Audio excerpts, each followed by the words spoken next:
नमस्कार मित्रांनो, मी हेमंत देसाई. तुम्ही आम्ही सगळेजण चुका करत असतो आणि चुकांपासून शहाणा होतो. आपण आत्मपरीक्षण करतो. आपल्यात काही त्रुटी असू शकतात असा विचार करतो.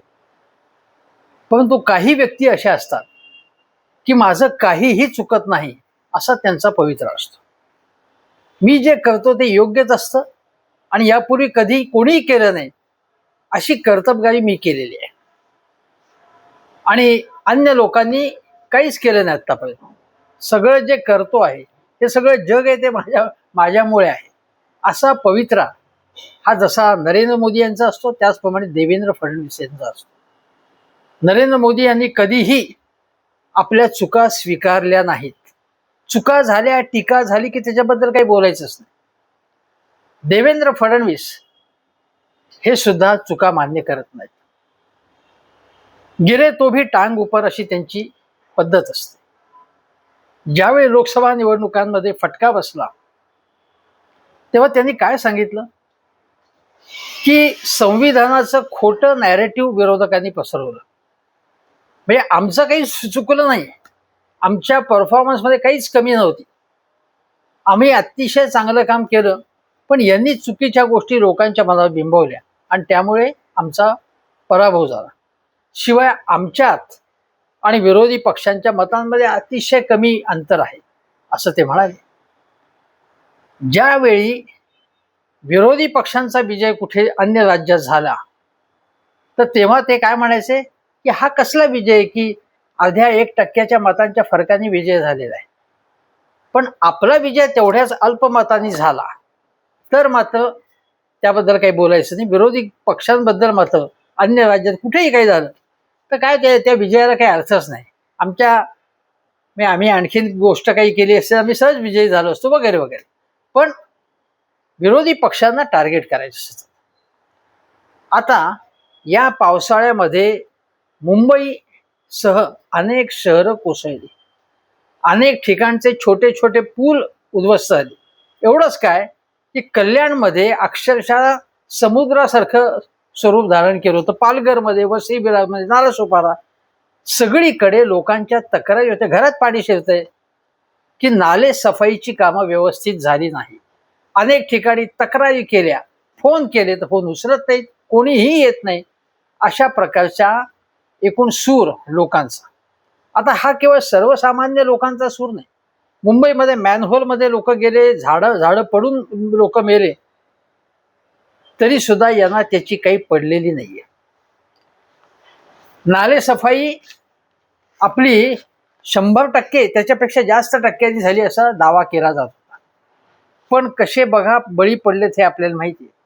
आता न्यायालयाने काय म्हटले बघा की आमच्यासाठी सर्वसामान्यांचा जीव महत्वाचा आहे आणि जीवितहानी झाल्यानंतरच तुम्हाला म्हणजे सरकारला जाग येते का, प्रशासनाला जाग येते का? तुमच्या अधिकाऱ्यांची बेफिकिरी आणि निष्काळजीच मॅनहोलमध्ये पडून झालेल्या मृत्यूंना जबाबदार आहे. हायकोर्ट म्हणते मुंबईचं, हे लक्षात घ्या. यात काही राजकारण नाही. तर राजकीय नेत्यांनी विरोधकांनी आरोप केले असं म्हटलं ते राजकारण आहे असं म्हटलं. विरोधकांनी कुठलाही मुद्दा उपस्थित करणं हे राजकारण असतं. आणि सत्ताधारी आजचे जे आहेत भारतीय जनता पक्षावाले विशेषतः ते विरोधी पक्षात असताना ते राजकारण करत होते. ते मात्र पूजा करत होते, भजन म्हणत होते असं म्हणायचं. आता ही एक गोष्ट आहे. दुसरी गोष्ट अशी की तुमच्या निष्काळजीपणामुळे उघड्या मॅनहोलमध्ये पडून एका 2 वर्षाच्या मुलाचा मृत्यू होतो आणि त्याच्या पालकांना भरपाई म्हणून अवघे 75,000 रुपये देण्याचा निर्णय घेतला जातो. असा प्रश्न ठाण्याच्या प्रकरणामध्ये ठाणे महापालिकेवरती ताशेरे मारले हायकोर्टाने. एका मुलाचा 2 वर्षाचा केवळ त्यांच्या चुकीमुळे मृत्यू झाला आणि केवळ 75,000 रुपये नुकसान भरपाई दिली. पण मुळात हा जो गलथानपणा झाला त्यामुळे त्या निष्पाप जो जीव गेला तो जीव काही येणार नाही. त्याची काय किंमत आहे? तो गेलाच ना. त्याच्या पालकांना किती दुःख झालं असणार, त्याच्या घरच्यांना मित्रांना किती दुःख झालं असणार, ते पैशात मोजता येत नाही. आता त्यांनी असं म्हटलंय कोर्टाने की अशा मृत्यूंसाठी 6 लाख रुपये भरपाई निश्चित केलेली असताना 75,000 रुपयेच फक्त कशाच्या आधारे दिलं हे इतके कमी. त्यामागील नेमका तर्क काय आणि ठाणे महापालिका आणि समितीतील संबंधित जी समिती आहे पालिकेची अधिकारी एवढे असंवेदनशील आणि निर्लज्ज कसे, महापालिकेचे अधिकारी निर्ढावलेले कसे, अशा प्रकारचे ताशेरे मारण्यात आलेले. निर्लज्ज असा शब्द आम्ही कोणी वापरला तर अरे असंसदीय असं कशी भाषा वापरतात, बेशरम असं कसं म्हणतात, या लोकांना काय म्हणायचं, कुठल्या भाषेत यांचा समाचार घ्यायचा. त्यामुळे अशा वेळी हंट हातात घ्यायलाच होतो शब्दांचा, हे लक्षात घ्या. आता मिसिंग लिंक प्रकल्पाच्या संदर्भामध्ये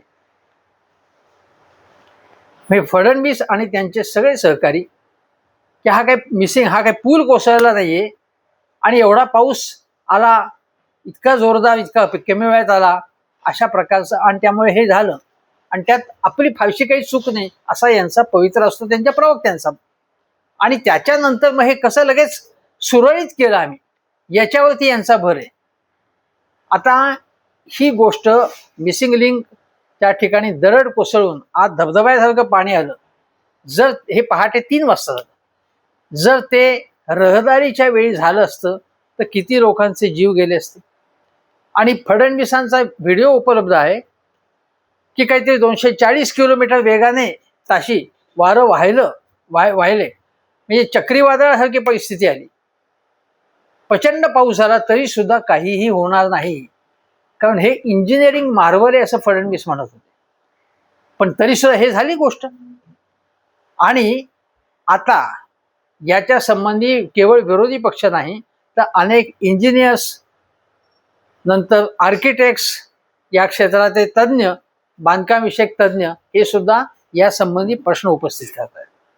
म्हणजे तुम्हाला आपण कसा चमत्कार करतो आहे, आपण कसा विकास करतो आहे, हे दाखवण्याची घाई झाली आहे.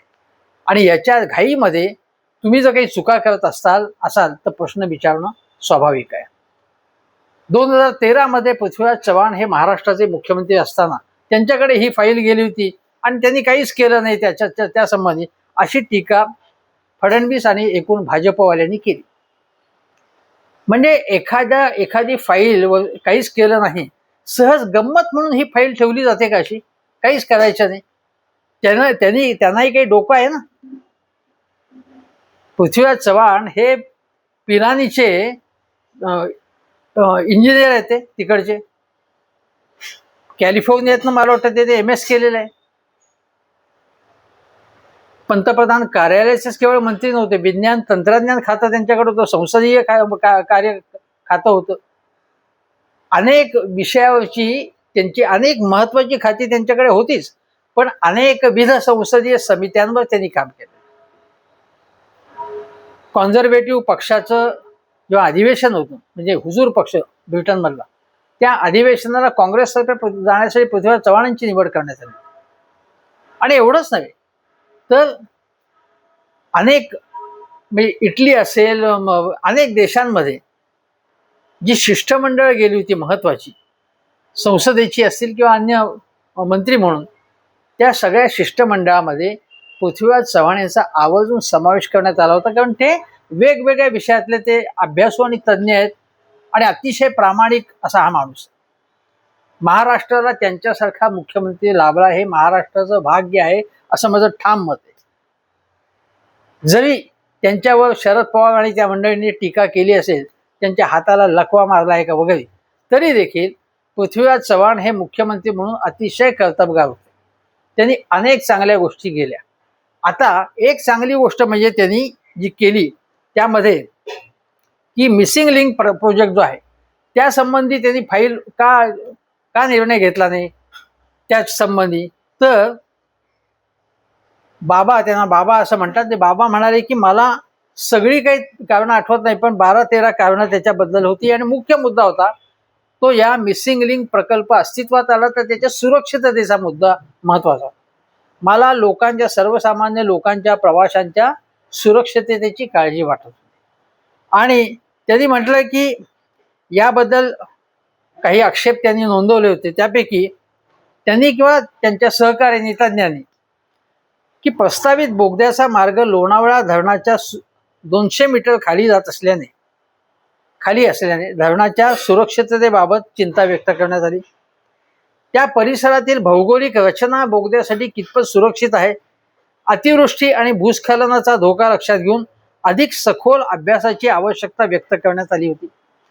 आणि इतक्या लांब बोगद्यात आग किंवा अन्य आपत्कालीन परिस्थिती उद्भवली तर बचाव कार्य कसं होईल, प्रकल्पाची तांत्रिक व्यवहार्यता आणि आराखड्याबाबत काही शंका होत्या. आणि त्यामुळे पृथ्वीराज चव्हाण यांनी त्यासंबंधी घाईघाईने निर्णय घेण्याचं टाळलं. त्याच्यावर फडणवीसांनी टीका केली, पण त्यांना जी भीती वाटत होती ती भीती दुर्दैवाने ही खरी ठरलेली. आता त्या ठिकाणी आता जेव्हा तज्ज्ञ समितीचा अहवाल येईल की बघा की ज्या दरडी कोसळल्या त्या संबंधित दरड प्रतिबंधक उपाययोजना सुद्धा आम्ही केली असा दावा करण्यात आला होता, पण तसं झालेलं नाहीये.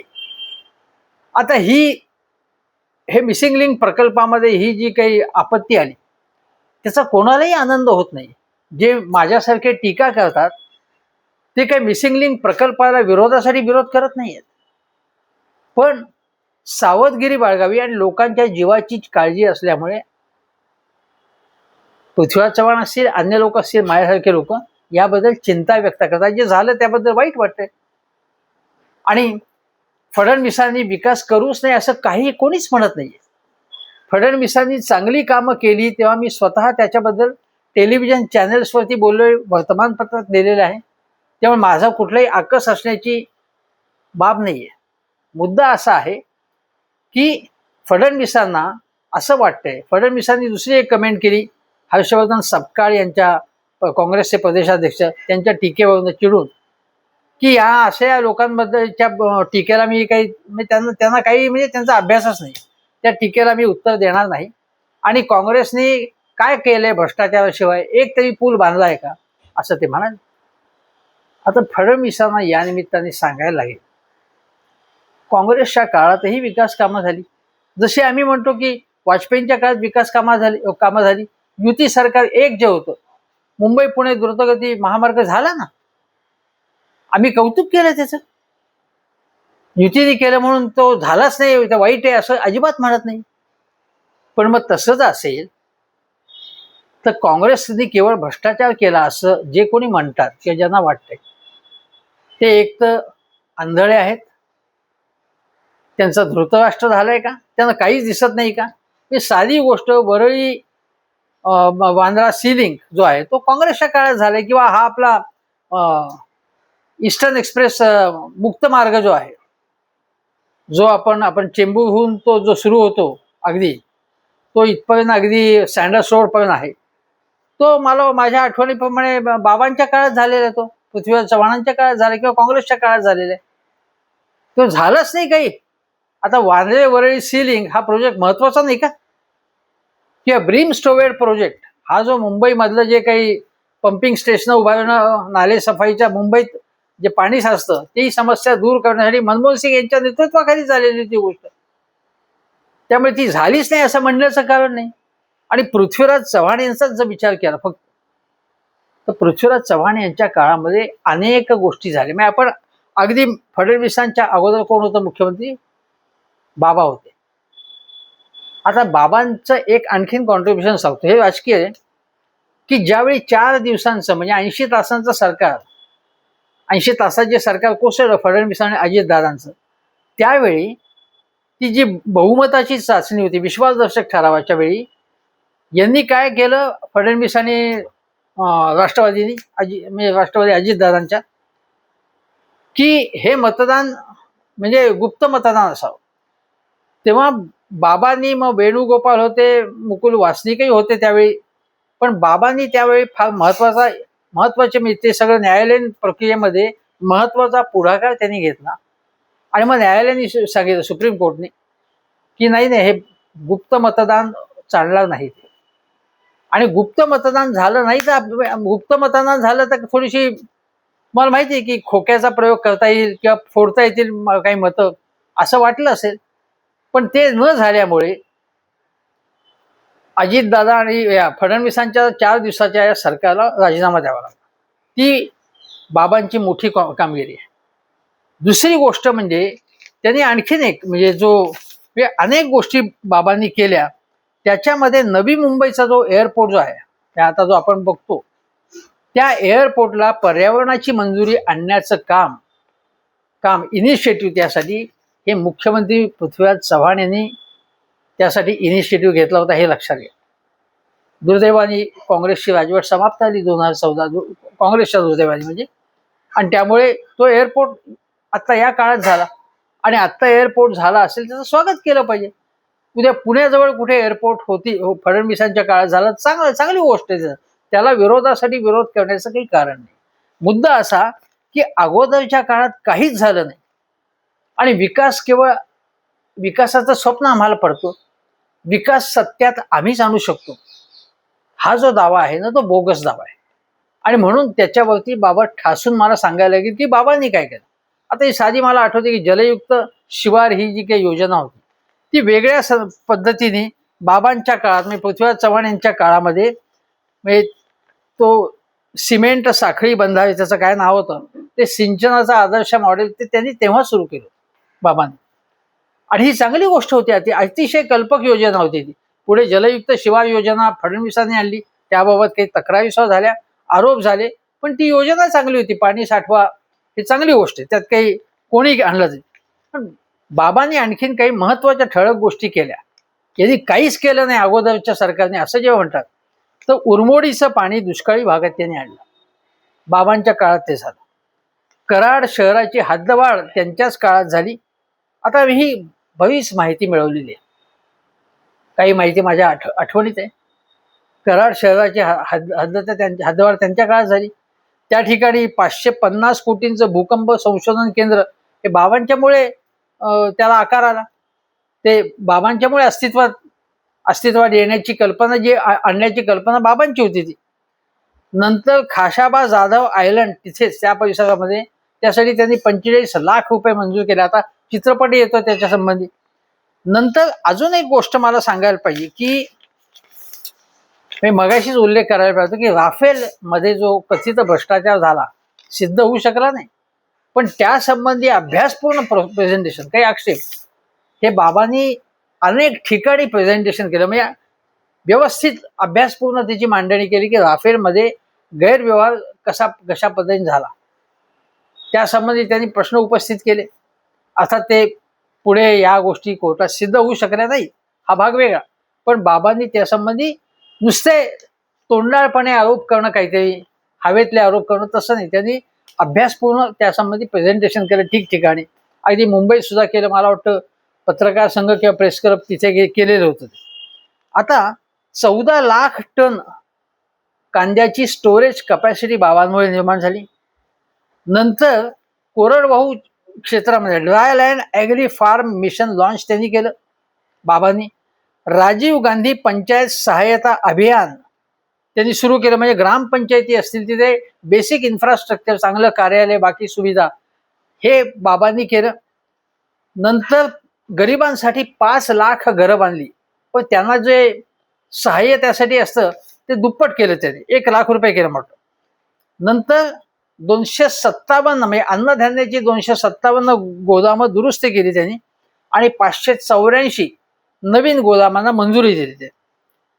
नंतर 103 या हेल्पलाईन म्हणजे महिलांसाठी हेल्पलाईन सुरू केली त्यांनी. आज बघा रेल्वेमध्ये उत्तर प्रदेशातून काशीहून इकडे येत होत्या महिला, नागपूरकडे आणि महाराष्ट्रातल्या बऱ्याच महिला त्या रेल्वेमध्ये होत्या. त्यांच्यावरती त्यांना अंगचटी लावणं, विनयभंग करणं अशा गोष्टी झाल्या. पण अशा संकट काळामध्ये हेल्पलाईन असावी ही कल्पना बाबांची आणि ती त्यावेळी त्यांनी आणली. नंतर आता बघा महत्वाची गोष्ट जी आहे ती म्हणजे आता इन्फ्रामॅन मी आहेत का ते आहेत, म्हणजे देवेंद्र का एकनाथ शिंदे दोघांचे समर्थक म्हणतात की आमचा जो नेता तोच इन्फ्रामॅन आहे. पण इन्फ्रामॅन हे पृथ्वीराज चव्हाण का नाही आहेत ना, ते होतेच ते इन्फ्रामॅन, कारण त्यांनी अनेक गोष्टी केल्या. मी या गोष्टी सांगितल्या. इन्फ्रामॅन म्हणजे फक्त शहरांमध्ये काही गोष्टी करणं असं नाही, गावांमध्ये सुद्धा इन्फ्रास्ट्रक्चर करणं, ग्रामपंचायतीचं मध्ये इन्फ्रास्ट्रक्चर करणं हा इन्फ्रामॅनचाच भाग आहे. केवळ अटल सेतू आणि कोस्टल वे किंवा समृद्धी महामार्ग म्हणजे इन्फ्रा आणि बाकी म्हणजे इन्फ्रा नाही असं नाही.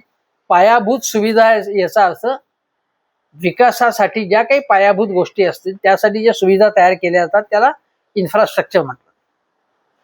त्यामध्ये बंदर, विमानतळ, रस्ते, पूल एवढंच नाही तर गोदामं असतात, अनेक गोष्टी असतात त्याच्यामध्ये. आता इंटरनॅशनल जे वर्ल्ड क्लास टर्मिनल झालं म्हणजे मुंबई एअरपोर्टला, ते बाबांच्या काळात झालं. त्याचं उद्घाटन झालं, मला वाटतं मनमोहन सिंग यांच्या हस्तेच झालं. मोनोरेल एक बाबांच्या काळात स्टार्ट करण्यात आली. ईस्टर्न फ्री तर मी म्हटलं, फ्रीवे तर म्हटलं, पण western express highway, eastern express highway, 12 रस्ते, हे MMR रिजन आहे मुंबईत मुख्यतः, आणि हे सगळं बाबांच्या काळात झालं. 12 रस्ते महत्वाचे आणि 17 फ्लायओव्हर्स मुंबईमध्ये, सांताक्रूज चेंबूर लिंक रोड, हे सगळे प्रोजेक्ट बाबांच्या काळात झालेले किंवा बाबांच्या काळात त्याचा पूर्ण मंजुरी देण्यात आलेली आहे. हे आपण लक्षात घ्या. म्हणजे त्यांनी काय काय केलेलं आहे हे लक्षात घ्या. नंतर बघा की ज्यांना असं वाटतं, अजून एक गोष्ट की राजीव गांधी जीवनदायी योजना त्यांनी सुरू केली बाबांनी. नंतर ॲम्ब्युलन्स 108 नंबर फिरवला की टोल फ्री नंबरवरती की ॲम्ब्युलन्स येण्याची योजना बाबांनी प्रत्यक्षात आणली. आता या अशा अनेक गोष्टी मला सांगता येतील. आज काय आहे की बघा, मानखुर्दला जे बळी पडले अनधिकृत इमारत पडून, तर ही इमारत अनधिकृत कशी आहे फडणवीसांनी आवर्जून सांगितलं. पण अनधिकृत असेल तर त्याच्या संबंधी कारवाई केली का? आणखीन आसपास मानखुर्द काय ठिकठिकाणी 3-3 मजले आहेत, त्याच्यावरती कारवाई काय नाही करत तुम्ही? तुमचा प्रश्न येतो. आणि कारवाई करायला पाहिजे ते तुम्ही केली नाही. त्यामुळे तुम्ही त्या अशा गोष्टींचं समर्थन अप्रत्यक्षपणे करायचं म्हणजे आमचा काही दोष नाही, या झाल्या बाबा, किंवा आमची काही चूकच नाही, हा तुमचा अप्रोचच मुळात चुकीचा आहे. ठीक आहे भाऊ, दुर्घटना झाली, आमची चूक आहे, आम्ही चौकशी करतो, ताबडतोब चौकशी करतो आणि ऍक्शन घेतो असं म्हणायला पाहिजे. पण पहिला पवित्रा असतो की काही विषय झालेच नाही आणि काही जर दोष आढळला, आता तो आमचा काही संबंध नाही, अगोदरच्या सरकारने ते केले, त्यांची चूक आहे. किंवा जर आणखी अगदी फार गळ्याशी आलं तर मग अधिकाऱ्यांची चूक असू शकते. आता बघू आम्ही काय ते. पण माझी चूक आहे किंवा मी त्याची जबाबदारी घेतो मुख्यमंत्री म्हणून किंवा त्या खात्याच्या मंत्र्यांनी माझी जबाबदारी असं म्हणण्याचा यांचा स्वभावच नाहीये, हे लक्षात घ्या. आणि खरी गोम इथेच आहे. ही सगळ्यात वाईट गोष्ट आहे. म्हणजे मला आठवते की खुद्द बाबांनी, पृथ्वीराज बाबांनी राज्य सहकारी बँकेमध्ये जे सगळे प्रकार उघडकीस आल्यावरती त्यांनी त्या चौकशी सुरू केली. प्रशासक नेमला तिथे. त्यांनी असं म्हटलं नाही की राज्य सहकारी बँकेत काही झालंच नाही, असं नाही म्हणाले ते. आता राज्य सहकारी बँक सुस्थितीत आलेली आहे, पण त्याची प्रक्रिया बाबांनी सुरू केली की राज्य सहकारी बँक ही जिल्हा सहकारी बँकांची शिखर बँक असते. आता याला राजकीय काही परिमाण नाही असं म्हणण्याचं कारण नाही. काँग्रेस, राष्ट्रवादी यांच्यातलं जे काही राजकारण त्या अंतर्गत चालू होतं त्याच्यामध्ये एक पॉइंट आहे, पण मुळामध्ये राज्य सहकारी बँकेची साफसफाई करण्याचं धाडस बाबांनी दाखवलं. आमची काहीही चूक नाहीये, सगळं मस्त चाललेलं राज्य सहकारी बँकेचं, असा अप्रोच त्यांनी घेतला नाही. एवढंच नव्हे तर सिंचन गैरव्यवहार म्हणून जे बोंबलत होते आणि यांनी भ्रष्टाचार केला, त्यांनी त्या सगळ्यांना ज्या देवेंद्र फडणवीस यांच्या पक्षाने आपल्या बरोबर गेले, जे भ्रष्टाचारी दिसला की मला वाटतं असं सांगत असायत, अरे हा भ्रष्टाचारी मंत्री आहे, त्याला माजी मंत्री आहे, त्याला घ्यायचं राहीलच की आपल्याला, त्याला घेऊया आपण. तो नेता तिकडचा त्या मराठवाड्यातला, त्यांनी तर खूपच पराक्रम केले. अरे त्याला विसरलोच, त्याला घ्यायला पाहिजे, त्याला घेऊया आपण. हा अप्रोच यांचा आहे. यांना काही पडलं, राजकारण करायचं भ्रष्टाचाराचं, सत्ता मिळवायची, आणि ज्यांनी भ्रष्टाचार केला त्यांना आपल्याकडे आणून आणखीन भक्कम व्हायचं, अशी यांची पद्धत आहे. तर त्याच्यामुळे जो सिंचन गैरव्यवहार झाला त्या संबंधी श्वेतपत्रिका आम्ही काढू असं कोणी म्हटलं? बाबांनी म्हटलं. आम्ही काहीच झालं नाही असं नाही म्हटलं त्यांनी, हे लक्षात घ्या तुम्ही. त्यामुळे हा जो फरक आहे ना बाबांमधला आणि फडणवीसांच्यातला, हा लक्षात घ्या. आता बाबांच्या बद्दल बघा, मी अमित शहानी सांगितलं होतं की एक नेता असा आहे की जो आमच्याकडे येऊच शकणार नाही, कारण तो काँग्रेसी विचारधारेचा आहे, हे अमित शहानी जाहीरपणे म्हटलं. तो पक्का काँग्रेसी विचारधारा. तो काय अशोक चव्हाणांसारखा किंवा कृपाशंकर सिंहासारखा सिंग यांच्यासारखा नाहीये. भक्कम काँग्रेसी विचारधारा त्यांच्यावरतीच आणि मग जाणार नाही दुसरीकडे कुठे, याच्याबद्दल अमित शहाना खात्री वाटते हे लक्षात घ्या. हे पृथ्वीराज चव्हाण यांचं वैशिष्ट्य आहे. आणि म्हणून मिसिंग लिंक बाबत सुद्धा त्यांनी फाईल नुसती फाईलवर बसले ते असं म्हणायचं आणि एकतर्फी टीका करायची, चुकीची टीका करायची.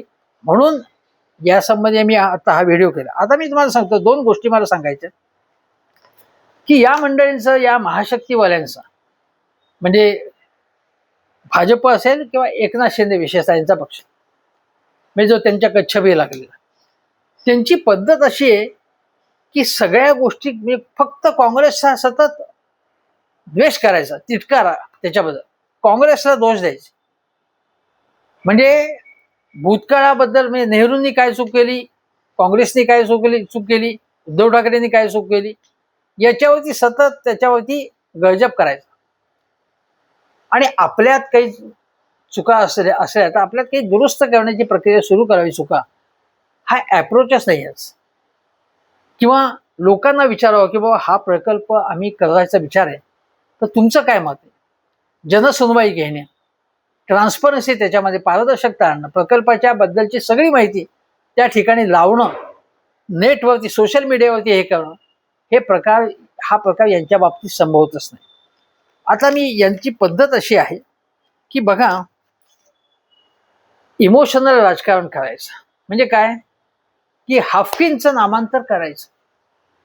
अरे हाफकिनचं याचं नामांतर करा, याला नावं ठेवा, नावं काही ठेवा तुम्ही नवीन.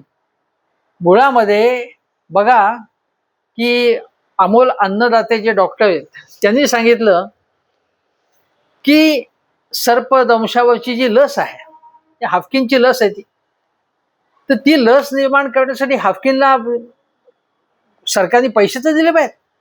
ते न देता या सरकारने काय केलेलं आहे की सर्पदंशामुळे कोणी गेला तर त्याच्याबद्दल त्याला मात्र आम्ही मदत करू. म्हणजे लोकांनी ही मदत मिळवण्यासाठी मरायचं. पण लस ते वाचतील ना. तुम्ही मेल्यानंतर मदत करता, नुकसान भरपाई त्याच्या कुटुंबियांना, पण लसीसाठी मदत करा ना. म्हणजे हाफकिनला फंडिंग द्या ना तुम्ही. ते द्यायचं नाही आणि हाफकिनचं फक्त नाव बदलायचं. तुम्हाला हे पटतंय का बघा. हे काय मी सांगतोय, केवळ भावनात्मक राजकारण करायचं. म्हणजे अमुक शहराचं नाव बदलायचं, तमुक शहराचं नाव बदलायचं, पण तिथे इन्फ्रास्ट्रक्चर नाही आणायचं चांगलं. तिथे पाण्याचा प्रश्न सोडवायचा नाही, तिथे इस्पितळांचा प्रश्न सोडवायचा नाही. पण काय करायचं की बघा ह्या इन्फ्रामॅन आहे, त्याच्यामुळे अमुक 1-2-4 प्रोजेक्ट करायचे, ते या इन्फ्रामॅनमुळे हे प्रकल्प झाले. बाकी महाराष्ट्रात कुठे काय लोक मरतायत, तडफडतायत. या बाळंतिणी त्यांना झोळीमधनं घेऊन जायला लागतंय. वृद्ध माणसांना जवळ हॉस्पिटलमध्ये काही सुविधा नाही, कोणी डॉक्टर नाही, कुठे औषधं नाही आहेत. ही अवस्था आहे. आता ही अवस्था असल्यानंतर सवंग योजना आणि त्यांची प्रसिद्धी याला रोखलं पाहिजे, हे थांबवलं पाहिजे. आणि जे आपल्याकडे सरकारची तिजोरी आहे तिचा नीटपणे वापर झाला पाहिजे. केवळ प्रसिद्धीसाठी, प्रचारासाठी आणि काही मोजक्या प्रकल्पांचे ढोल वाजवायचे आणि बाकी सगळ्या खात्यांच्याकडे दुर्लक्ष करायचं, योजनांकडे दुर्लक्ष करायचं, असं असता कामा नये. विकासाची मिसिंग लिंक खरी ही आहे आणि त्याच्यावरती मला बोट ठेवायचं आहे. आणि म्हणून मी आज सांगतोय की देवेंद्र फडणवीस यांनी बाबांवर किंवा त्यांच्या कारकिर्दीवर, त्यांच्या सरकारवर टीका करताना काँग्रेसने केवळ भ्रष्टाचार केला असं म्हणताना इतकं एकतर्फी दृष्टिकोन स्वीकारण्याचं कारण नाही. त्यांच्याही काही काळात चांगल्या गोष्टी झालेल्या आहेत आणि बाबांनी किती चांगले काम केले महाराष्ट्रासाठी हे तुमच्या पुढे या निमित्ताने मी आणतो आहे. त्यामुळे काँग्रेसच्या टीकाकारांनी सुद्धा या गोष्टी लक्षात ठेवावा. फक्त फडणवीस यांनाच विकास करतो असं नाही, इतरांनाही विकास करतो. धन्यवाद.